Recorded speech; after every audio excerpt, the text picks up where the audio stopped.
The president also talking to tech execs about the NSA snooping program today. A federal judge just ruling that the NSA's spying is likely unconstitutional. Who knew?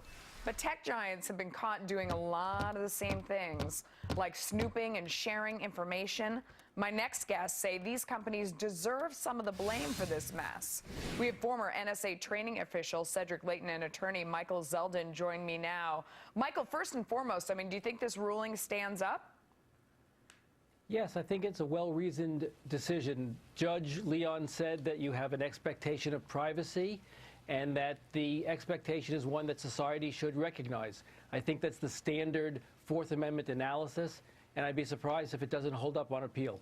Colonel Leighton, the companies that have been involved in this have said that they went out of their way not to comply. There's only so much you can do. That at their foremost, thing that they want to do is protect their users' information. You're not buying that? No, Melissa, I'm not. And really? The reason I'm not buying it is because they have a lot of privacy policies that they make us sign when we are their customers, their clients. And those privacy policies, nobody reads them, of course, because it takes too much time. But they basically say that those companies like Google, Facebook, and all the others, they can go in and do whatever they want with your data, at least the data that you provide them. And they're collecting data for purposes of advertising, for purposes of doing things that, is really a bigger problem than what the NSA has been doing for most people. Yeah, Michael, do you take the logical extension of that and say that while they're gathering all that information so that they can then, sell it, I guess, to people who want it for advertising benefits, are they also giving it to the NSA and cooperating? Do you take that leap? Well, it's not clear. The PRISM program, which is the NSA's program to acquire internet information, it's not clear yet whether they are sending specific requests for specific information on specific individuals or whether they're getting wholesale direct access to the information. Right. I tend to believe the former rather than the latter. Why? Why would you believe the here. former? Because it feels like they're going in with a vacuum cleaner and just soaking up whether it's my calls or my information or my data, and they're saving it and saying, well, we may need it later, we're going to hang on to it. Why would you give them the benefit of the doubt and say that they're more surgical than that? I think the NSA in this case has been more surgical because I think the legal overlay to this process is a little bit more complicated for them. As to the techs themselves, it's absolutely clear that they are mining this data, analyzing and selling it, and therefore they walk into this conversation with the president with less than clean hands themselves. So, Colonel Leighton, at the end of the day, it seems like the only way I'm safe is if I'm whispering to another human being in my house. Beyond that, whether I'm on the phone, I'm typing, I'm on Skype, somebody's listening or is recording it and saving it for later to listen to. They can certainly do that, and given the way that we mine data nowadays, Melissa, it is highly likely that your data is being saved, whether it's by your internet service provider or by Facebook or some other social media outlet.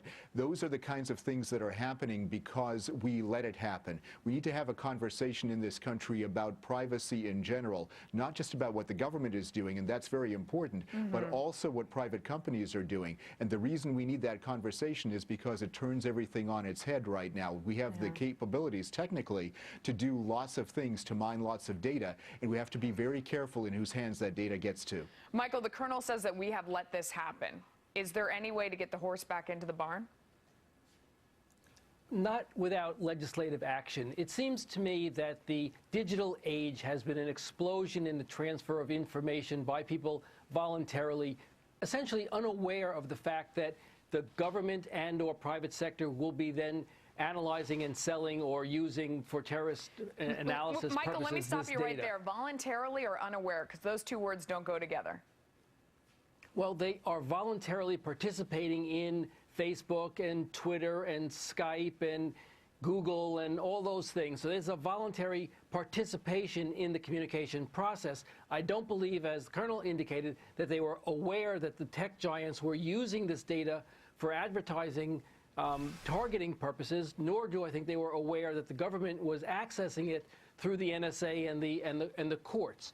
So the answer is legislation, and the government should begin an analysis of the privacy laws that overlay this stuff, begin to determine whether or not civil penalties are enough or whether when they make use of this data, there should be some criminal penalties if they do so unknowingly and without the permission of the individuals whose data it is. No, I mean, Colonel, I'll give you the final word because I am painfully aware now that both the government and these companies are listening to what I'm doing, and I don't know that legislation is enough. It might take some criminal action in order to turn this around. I give you the last word. Well, I do agree with Mr. Zeldin that there are a lot of different aspects to this, and the legislative piece is a key component to it. But I also think that it not only takes that, it also takes a change in our mindsets as to what is acceptable from a privacy standpoint and what is necessary in order for us to do things like prosecute the war on terror. Yeah. Okay. Thanks to both of you. We appreciate your time. My pleasure, Melissa. Thank you, Melissa.